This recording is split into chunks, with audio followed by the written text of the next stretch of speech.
Olá, seja bem-vindo para mais um vídeo aqui no canal da Wisdom Guild. Eu me chamo Pedro e hoje trazemos a revista Dr. Plínio desse mês de agosto. E que dia para nós gravarmos? 15 de agosto, né? A revista Dr. Plínio desse mês. Aqui tem Dr. Plínio e o fundador dos Arautos, Monsenhor João Clá, na capa, ainda na época Senhor João Clá. E essa revista ela é muito especial porque o título da revista desse mês é Apóstolo da Cruz.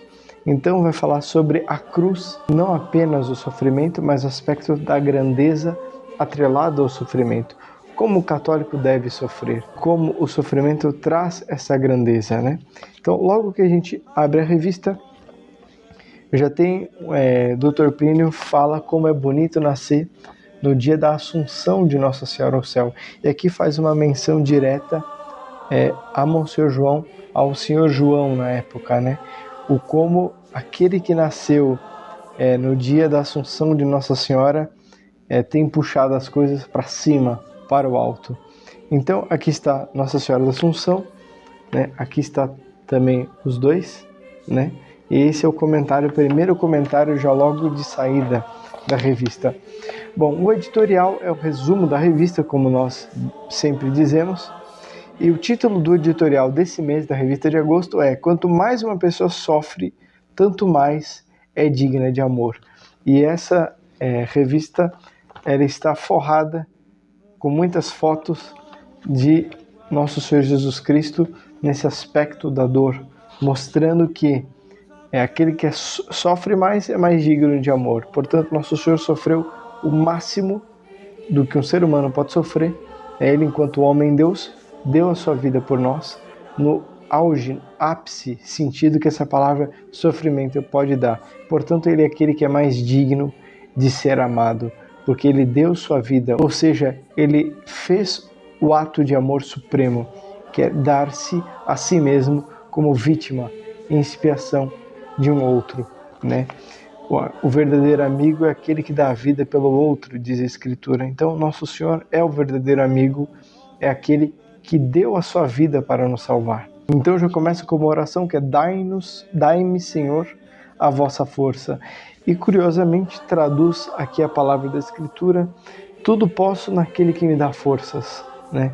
Algumas traduções disse, tudo posso naquilo que me fortalece. Mas a palavra fortalecer, ela não exprime o sentido total, o sentido original. E a palavra força traduz muito mais isso. Então, tudo posso não naquele que conforta, naquele que me dá força. Porque dar força é mais do que apenas confortar. É confortar, obviamente, mas é dar ânimo para impulsionar, para projetar a pessoa e levar as coisas adiante, levar as coisas para frente. No editorial fala de Dona Lucília, né? Que essa é a filosofia. Aliás, o título, quanto mais uma pessoa sofre, tanto mais é digna de amor, é uma filosofia luciliana. Dona Lucília é que disse essa frase, é que tinha esse pensamento. E olha só que interessante, não só quem mais sofre é digno de amor, como digno de maior respeito. As pessoas em situação de vulnerabilidade, as pessoas em situação de pobreza ou miséria, porque todos nós estamos sujeitos, não é porque a pessoa tem muito dinheiro na conta que ela não pode não ficar pobre, ninguém sabe o dia de amanhã. O fato é que aqueles que mais necessitam, não só, ou seja, mais sofrem, não só merecem mais amor, como merecem também mais respeito, né? O amor aqui está subentendido o respeito nesse amor. Então, que bonito tratar de senhor, senhora, tratar com mais dignidade aquele que nós sabemos que está numa situação pior do que a média daqueles que nós temos contato, né? Então, se uma pessoa comum nós respeitamos, aquele que está numa situação de vulnerabilidade merece mais ainda o respeito, para lembrá-lo e animá-lo que a atitude que nós temos demonstra que a importância dele não decai pelo fato de a necessidade na vida dele ter aumentado. Muito pelo contrário, a dignidade dele se mantém, a civilidade ensina isso, né? Isso é muito bonito, alinhado aqui com o princípio teológico né, do amor, da caridade. Na Assunção, ensinamentos de contra-revolução. E aí diz as letras vermelhas. Através de pequenos pormenores extraídos das visões de Ana Catarina Emmerich sobre a Assunção de Maria Santíssima, pode-se compreender como a contra-revolução, para ser plena e vencer, precisa ser animada por uma ordenação de ideias e princípios esquecidos pelo mundo odierno. Então, essa ordem, esses princípios, está dentro desse amor que nós devemos ter a quem sofre, mas restaurando a noção de sofrimento, restaurando a grandeza do sofrimento e extraindo do sofrimento bem aceito um sentido maior de vida, um propósito maior de vida. Claro, não é buscar sofrer à toa, mas na medida em que a providência põe na nossa vida, põe diante dos nossos olhos certas provações, a nossa atitude de alma deve ser esta, né? De amor, de resignação, de sofrimento bem aceito, de passar pela prova, porque a prova dá sentido, né? Uma vida totalmente feliz, sem nenhuma prova, sem dor, é uma vida sem graça. Precisamos de desafios, precisamos nos desenvolver, precisamos sofrer para lembrarmos que somos dependentes de Deus e não independentes, né? Muito contrário à mentalidade do mundo de hoje, que as pessoas buscam a autossuficiência, né? Ela não quer depender, se a mulher não quer depender de homem nenhum, se a homem não quer depender de mulher nenhuma, se a criança não quer depender dos pais. Esses laços todos, essas relações naturais que Deus pôs de interdependência entre os homens é quebrada por essa falsa mentalidade. Olha só, nós dependemos tanto dos outros que para você comprar pão na sua padaria aí de manhã, você depende do padeiro que faz o pão, do homem que produz a farinha, do homem que, ou da moça, né, que transporta a farinha, que seja feito o pão. Então você precisa de sistema bancário e tem gente que trabalha no banco. Então todos nós precisamos uns dos outros. É próprio, está atrelado ao instinto de sociabilidade à interdependência. Então, quando você vê alguém que não está trabalhando, né, isso é motivo de tristeza, não é de alegria. Porque não é só porque aquela pessoa é improdutiva, não é só porque aquela pessoa está vagabundeando, não, é porque ela está numa situação em que ela não consegue contribuir com a sociedade, né? Ela não consegue doar-se aos outros, né? Por exemplo, esse vídeo nosso aqui do canal, nós estamos doando o nosso tempo, doando esse conteúdo, né, para mais pessoas, para elevarmos as nossas mentes, os nossos corações, os nossos sentimentos, né? Porque o mundo de hoje está muito materialista. As pessoas querem, eu compro isso, compro aquilo, eu quero, o dinheiro paga. Não é o dinheiro paga, é a relação que nós temos com as pessoas e que elas trabalham e de algum modo estão ajudando com que a sociedade inteira se mantenha, né? E o seu trabalho faz parte desse bem comum, em prol do bem comum, né? Isso deve ser levado em conta, não é o dinheiro. O dinheiro ele é uma consequência, ele é o modo como o ser humano criou para ficar fácil as trocas comerciais, enfim, não travar a economia, uma série de coisas. Mas a base, o verdadeiro valor está no trabalho, mas não apenas no trabalho, está nas pessoas e na relação que as pessoas querem ter. Compõe essas tramas do tecido social, né? A família é a primeira célula, é a célula base da sociedade. E mesmo dentro da família, todos têm funções na casa, todos devem ajudar-se uns aos outros. Quando os olhos de todos estão na mesma direção, fica fácil a família, né? Olhos para o verdadeiro fim ao qual a família foi chamada. Agora, quando um está com o olhar de um lado, o outro do outro, eles brigando pelos seus próprios interesses, se desfaz, se esfarela a família, né? Quando a mãe está olhando para um lado, o pai para o outro, os filhos para o outro, desastre. Por quê? Porque não mais sofrem pelo bem do outro. Porque não mais sofrendo, não se tornam dignos de amor, dignos do afeto verdadeiro que os outros têm para com ele, porque ele sofre em prol do bem comum. Então, você quer ser amado, sofra pelos outros, né? Aí sim você vai ser digno de amor, né? Porque você se doa pelo próximo. A dor o sofrimento ele pode ser uma porta, quando bem aceito, para o caminho do verdadeiro amor, o caminho da caridade. É isso que essa revista fala desse mês de agosto, dessa grandeza de saber sofrer. Não é buscar o sofrimento à toa, é saber aceitar com resignação os sofrimentos que Deus põe, que a divina providência permite na nossa vida. O gosto pela aventura deve fazer parte da formação. E ele vai fazer uma relação entre o heroísmo e a dor, entre o aventureiro e aquele que sofre. Porque como sofrer bem? Essa é a resposta, é dada dessa forma. Para sofrer bem é preciso sofrer como herói, ter um ato de heroísmo. E esse heroísmo é algo muito grandioso. Não é simplesmente sofrer reclamando, ai como está pesado. Não, é sofrer com garbo, com brio, é aceitar como um varão. Do mesmo modo como o aventureiro se lança na sua aventura, nós nos lançamos no sofrimento e aí temos a certeza de que sairemos vitoriosos. Mesmo que o sofrimento nos vença e que a morte chegue, nós passamos com ar de vitória. Nós passamos por essa prova, passamos pela morte com bravura, com heroísmo. Então aqui vai dizer, nesse título, Rumo ao Píncaro da Dor, pelas sendas do heroísmo, vai dizer o seguinte: desde tempos imemoriais, o homem vem indagando como tornar praticável a vida de sofrimento. Bons e maus, sejam qual for a situação, enfrentam a dor. Bons e maus, a dor pega a todos, ninguém escapa.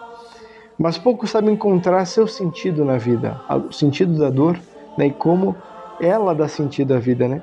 Para Dr. Plínio, a verdadeira fórmula de viver é posicionar-se com resolução diante do infortúnio e enfrentá-lo com ânimo de herói. Então, pôr-se com resolução. Olha que bonito. Ter uma atitude resoluta diante do sofrimento e saber sofrer como um herói. E aí tem um subtítulo aqui muito interessante, que o falso herói, aquele que não tem heroísmo da dor, recebe 2 títulos, que cada título corresponde a um extremo. Está nesse subtítulo desse artigo, que é justamente o seguinte: o aventureiro que não sai do alvéolo e o impuro sem espírito de aventureiro. Então, por que esse título? Porque o aventureiro que não sai do alvéolo, ele não se lança. Então, não adianta ele ser aventureiro se ele não se lança no desafio. E ao contrário, existe aquele que não se lança, não tem esse espírito de se lançar, mas é o aventureiro, é o bobo. Ele se expõe no fundo, né? Que é o impuro. O impuro é aquele que não é prudente, é aquele que a falta da virtude da pureza o cega, ele se lança com imprudência, ele se lança como um porco se lança na lama. Então a aventura para ele é uma espécie de lama ao qual ele se lança e se esfrega, né? No fundo é um bobo que se expõe. Expor-se à toa, numa situação de risco não só corporal, mas principalmente o risco espiritual, é a atitude do impuro aventureiro. É aquele que sai em busca de aventuras pela vida, mas sem espírito de resignação. O contrário vale aqui, o aventureiro que nunca se expõe ao risco, né? Como é bonito quando a gente estuda um pouquinho de investimentos, como é bonita a relação ganho e risco. Os investimentos que por vezes mais dão lucros são os que mais risco têm. Então a pessoa ela tem que ter uma certa disposição para aceitar o risco, tendo em vista esse retorno mais alto. Ora, aqui não estamos falando de um princípio econômico, mas aplicando para o campo ético, para o campo teológico, como é bonito arriscar a nossa vida em favor de um bem que é muito alto, que é o céu, que é a vida eterna. Então, tendo a perspectiva de que o céu nos aguarda, o céu nos espera, qualquer risco nós estamos dispostos a passar. Qualquer sofrimento, nós estamos dispostos a estar de pé, resolutos diante do perigo, diante do inimigo, diante de todas as hostes dos infernos, com essa atitude resoluta, firme do herói, firme do homem virtuoso, do homem que sabe fazer aquilo que nosso Senhor diz: se queres seguir-me, toma a tua cruz e siga-me. Então, esse espírito de sofrimento, contrário ao espírito nhonhô, ao espírito acomodado, e acomodado não no sentido que os coaches dão, é no sentido de buscar a fruição e o prático e esquecer a transcendência sobrenatural. Então, nós não estamos buscando a comodidade do corpo, nós estamos buscando lançar-nos com heroísmo, com altivez no sofrimento para ali transcender, achar o caminho que nos leva à transcendência, que nos leva ao contato com o divino, que nos conecta com esse amor divino. Porque se é verdade que quem sofre é mais digno de amor, aquele que melhor aceita o sofrimento atrai de Deus, atrai para si o amor de Deus, atrai para si a capacidade de Deus debruçar-se sobre ele e transbordar sobre ele todo o seu afeto, todo o seu ágape, todo o seu amor. E é isso que nós buscamos, conectar o céu com a terra, ser almas capazes de sofrer, capazes de imitar o nosso Senhor Jesus Cristo, portanto capazes de atrair as boas graças de Nossa Senhora, e ela atraída uma vez onde ela está, ela atrai o de seu divino esposo. Então, atrair Nossa Senhora para atrair o Espírito Santo e ser digno do amor, digno de ser amado por ela, pelo Divino Espírito Santo, pela Santíssima Trindade. São Luís Maria Grão de Montfort, ele tem um livro chamado O Segredo de Maria. E um dos segredos, aliás, uma das coisas dentro do segredo de Maria é justamente isso, é atrair a presença do Espírito Santo, porque atraímos a presença de Maria. E nada mais atrai as graças de Maria Santíssima do que uma alma capaz de sofrer. Porque se essa alma sofre com heroísmo, imita o divino filho dela, ela olhará para esse filho com o mesmo olhar de afeto, com o mesmo coração codescendente e condoído com o qual ela olhou ao seu filho crucificado no Calvário. Então esse canal quer trazer essa transcendência, quer puxar Deus do céu para a terra, Nossa Senhora do céu para a terra, mas para isso nós precisamos acostumar a sofrer com heroísmo, acostumar a ser como Cristo, deixar-se crucificar, para assim atrair o amor que desce lá do alto do céu e que é maior do nosso amor que sobe para o alto do céu. É isso que essa revista vem dizer esse espírito, Lá no começo vai dizer que Dr. Plínio chamava o Monsenhor João de João, meu filho diletíssimo, Então o amor dele é porque ele via nesse filho um novo Jó, aquele que dentro da sua obra estava disposto a sofrer para que atraísse essa presença de Nossa Senhora, atraísse essa presença do Divino Espírito Santo. E nós devemos imitá-lo, Nós devemos imitá-lo, mesmo para quem não é arauto, mesmo para quem não assina a revista Dr. Plínio, todos nós somos chamados a sofrer com esse heroísmo para atrair o céu para a terra, para no sofrimento sermos forjados, a nossa personalidade, as nossas virtudes serem forjadas e os nossos defeitos serem extirpados de nós. Muitas vezes uma pessoa é muito rude, muito dura, e o sofrimento amansa a pessoa, aos poucos entrando no eixo. Então, nós, enquanto animais racionais, enquanto não nos deixarmos tocar e moldar pela graça e pelo sofrimento, nós somos como uma pedra bruta. A pedra bruta ela precisa ser talhada. E como é bonito, por exemplo, o Davi de Michelangelo, Quando perguntaram como que ele esculpiu Davi, ele disse: eu não esculpi Davi, eu só tirei o que não era Davi e ficou Davi. Então, a mesma forma a nossa forma perfeita está na mente de Deus. Este é o nosso ser.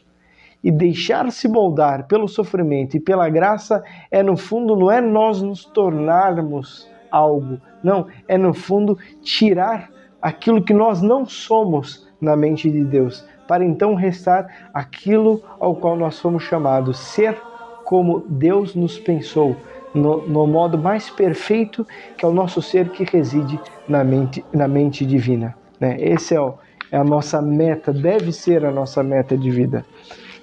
Bom, temos aqui também, deixa eu pegar aqui, bom, já falei do Jó, né?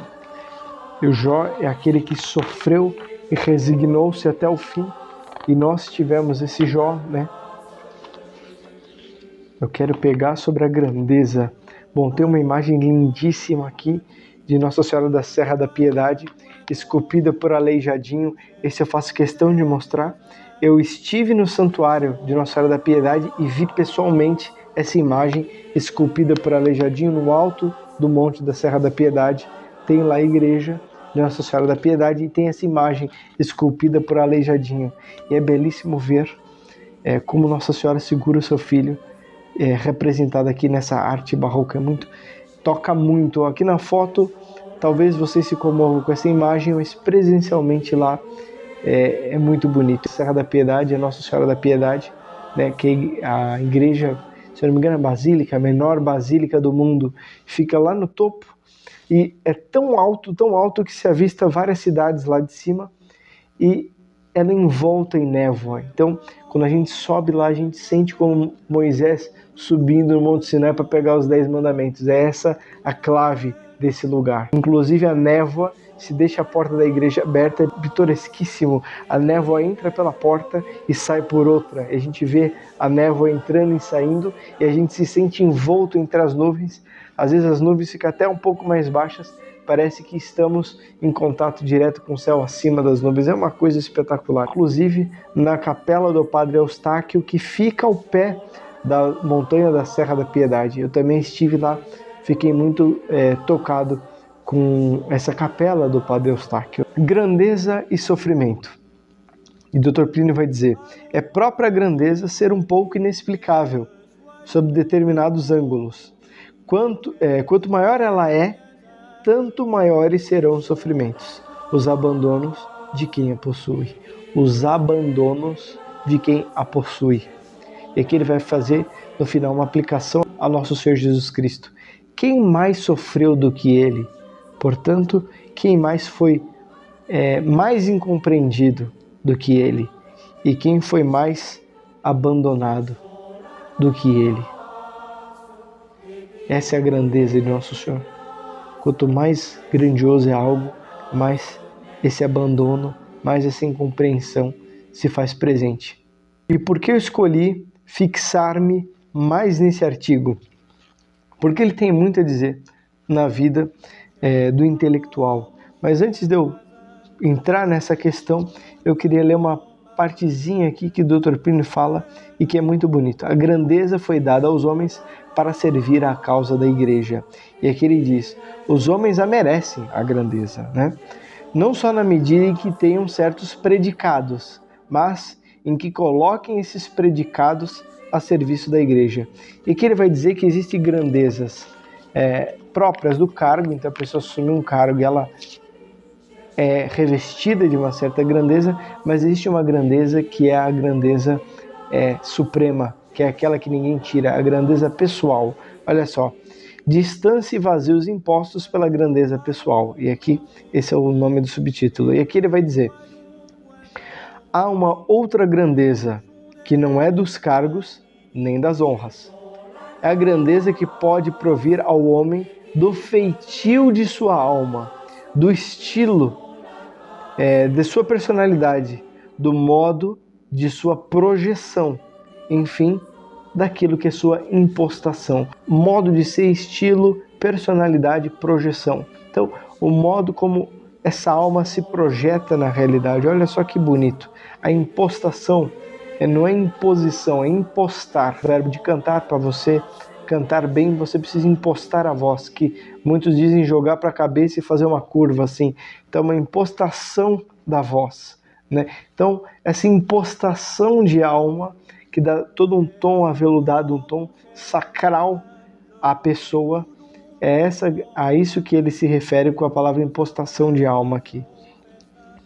Pode-se dizer isso, a seu modo, de uma senhora ou de um homem.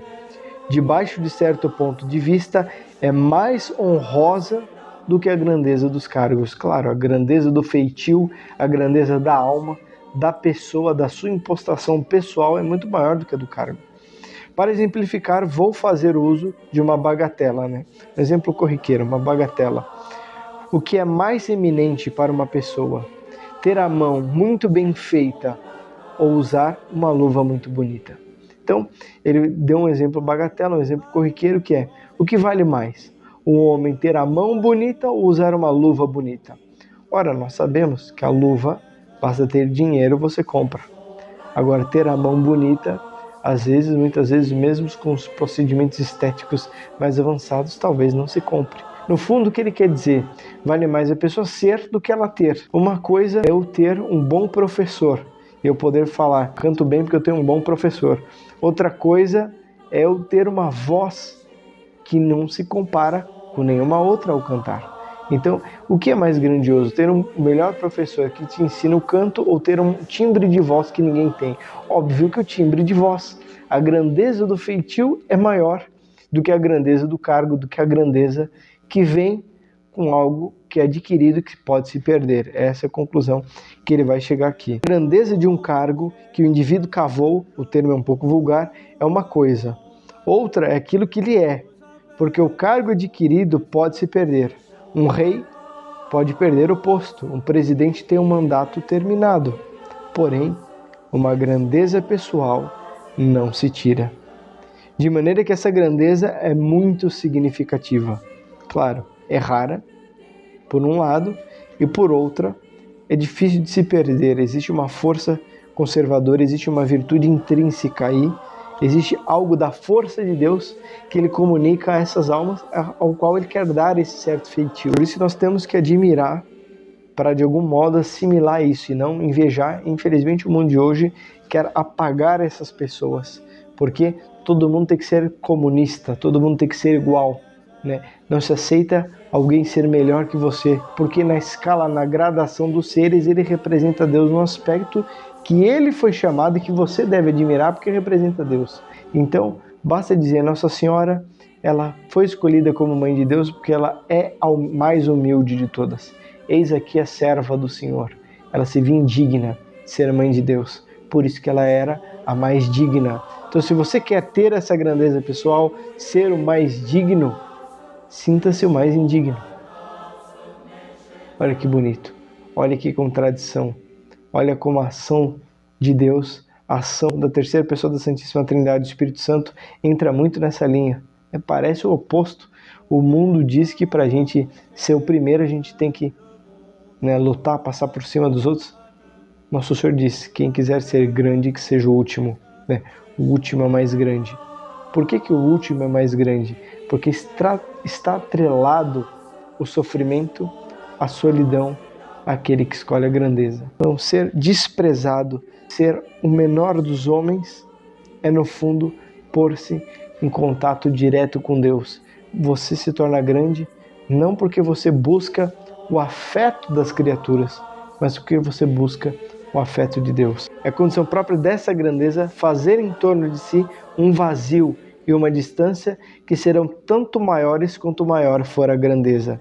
Isso gera duas situações: uma certa incompreensão e uma certa desajuda da parte dos outros. Então, aquele que é grande, ele é próprio dele não ser ajudado, é próprio dele ser incompreendido.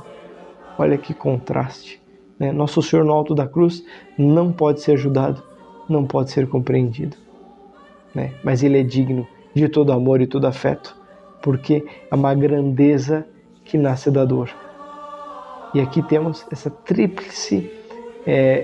tríplice princípio aplicado à grandeza de nosso Senhor Jesus Cristo, aplicado ao heroísmo ápice, entregar sua vida em prol da salvação de outros. E por que eu escolhi esse artigo? Como eu disse um pouco mais cedo, porque a vida de um intelectual é a vida da grandeza. O que é a sabedoria, se não a grandeza? E para buscar a sabedoria, buscar a grandeza, é preciso não rebaixar-se, humilhar-se, né? Humilhar-se é diferente de rebaixar-se.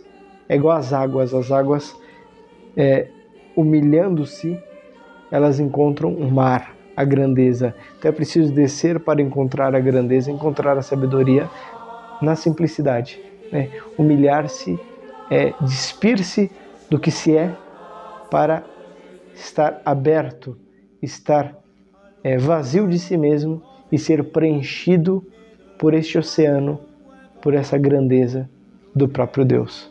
Então, o filósofo, aquele que busca sabedoria, ele é aquele que anda só. Muitas vezes é aquele que é incompreendido, né? Aqui eu dou uma experiência pessoal. Quantas vezes várias pessoas disseram: o Pedro sabe disso porque ele lê muito, ele sabe isso. Isso me deixa profundamente triste. Se você quiser me deixar triste, é só falar que aquilo que eu conheço é porque eu leio muito, porque eu estudo muito. Não é isso. Eu gostaria de ler mais. Eu gostaria de poder estudar mais. Aliás, eu não estou tendo tempo para nada, né? Eu posso afirmar com essa vida espiritual que eu levo como filósofo, como estudioso, em certo sentido, que a grandeza de um homem, aquilo que ele conhece não está naquilo que ele lê, está naquilo que ele medita, porque na meditação do que se leu, né, a leitura é só para colocar dentro de si informação, mas não é isso que muda a pessoa. Na contemplação, na admiração, nesse rebaixar-se, nesse de se afastar, de buscar a aprovação dos outros, é que então você está diante de Deus, você está só, né? Um exemplo que nós podemos dar aqui e que eu gosto muito é o seguinte: quando nós morrermos, em 100 anos, quem lembrará de nós? Poucos, né? Se não formos célebres, talvez ninguém se lembre nos primeiros 2 anos, talvez, né? Então, o que importa é você tentar marcar-se na história, tentar ser lembrado por 100 anos, ou ser lembrado eternamente por aquele que o afeto dele vale mais do que toda a criação, que é o próprio Deus. Eu quero ter meu nome escrito no coração de Deus. Eu quero ser lembrado pela eternidade por Ele. Então eu preciso me entregar por Ele, para que Ele se lembre de mim. Eu preciso sofrer por Ele para atrair o afeto dele, o afeto do próprio Deus, o afeto de Nossa Senhora, o afeto dela. Eu quero meu nome escrito no coração de Nossa Senhora. Então, isso não se alcança com livros, isso não se alcança com estudo. E eu lamento decepcionar você que acha que eu conheço alguma coisa porque eu leio muito, porque eu estudo muito. Lamento te informar. Eu aprendo, sabe como é que eu aprendo? Aprendo muito. Aqui, ó. É aqui que eu aprendo. É com isso aqui que eu aprendo. Esse aqui, o Santo Rosário, é o canal que me liga com a sabedoria. Nós já explicamos num vídeo que buscar a sabedoria é buscar a Cristo. E se Cristo veio ao mundo através de Nossa Senhora, é através dela que se chega a Cristo, é através dela que se chega a sabedoria. Claro que aqui é um atalho, digamos assim, a revelação é um atalho, é buscar as causas segundo aquilo que foi revelado pelo próprio Deus, né? Fazer filosofia é buscar essas causas primeiras apenas com o uso da reta razão. É mais difícil.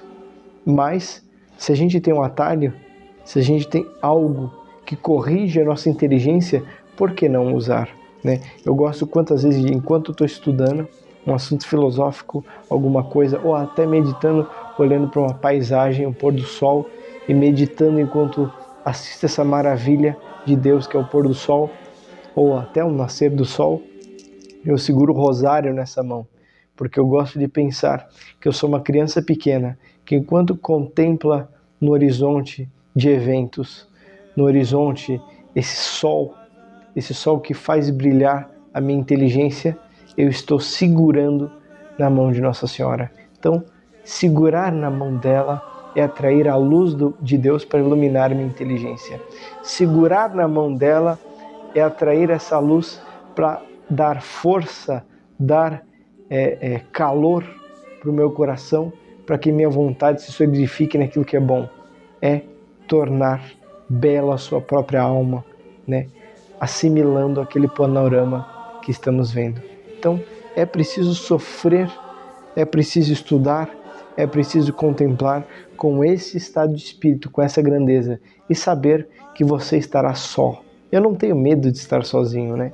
Eu tenho até pessoas muito próximas a mim que têm pavor de ficar sozinho. Eu sou o contrário. Não me convide para a festa, que eu gosto. Eu gosto de estar, não solitário, é diferente, mas estar sozinho e adquirir um certo silêncio exterior e interior para então abrir a alma e ouvir o que Deus tem a me dizer. Então, esse vídeo, esse artigo diz muito sobre a vida do filósofo. Como o padre Sertiange diz, o filósofo é um consagrado, a vida de um filósofo é de um consagrado. Você deve consagrar a sua vida se você quiser ser um intelectual e saber que nessa consagração você será incompreendido, assim como a sabedoria o foi, você será posto de lado e muitas vezes as pessoas se afastarão de você, porque estar com a sabedoria, aquilo que não é da sabedoria vai se afastar de você. Estar sozinho é próprio de estar com Jesus, é próprio de estar com a sabedoria. E saber que você vai sofrer. E, portanto, sofrer com alegria, com heroísmo, para atrair do céu esse amor. E esse é o verdadeiro amor, esse é o verdadeiro afeto que você quer atrair. Não é afeto das criaturas, do seu amiguinho que te leva para a promiscuidade, que te leva para o mau caminho, que te leva para o mau gosto. Não. Você quer atrair o afeto daquele que te leva para o bom gosto, daquele que é o próprio bem, daquele que é a verdade, daquele que é belo. É a esta senhora que você quer atrair. Então, esta é a vocação do filósofo, essa é a vocação do católico, porque todo católico é filósofo, deve buscar a sabedoria, né? E é esta a vocação de quem faz parte desse canal, de quem quer buscar no sofrimento esse verdadeiro sentido para a vida, esse verdadeiro heroísmo, essa verdadeira abertura de alma de ser amado por Deus, puxar do céu, assim como tem os pecados que bradam aos céus por vingança, tem as virtudes, o catecismo não ensina isso, eu que estou pondo aqui, tem as virtudes que bradam aos céus para que o amor dele seja debruçado, seja como que dispensado sobre nós. E é este amor, a essas virtudes que nós buscamos. Bom, se você gostou desse vídeo, curte, comenta e compartilha e nos vemos numa próxima ocasião.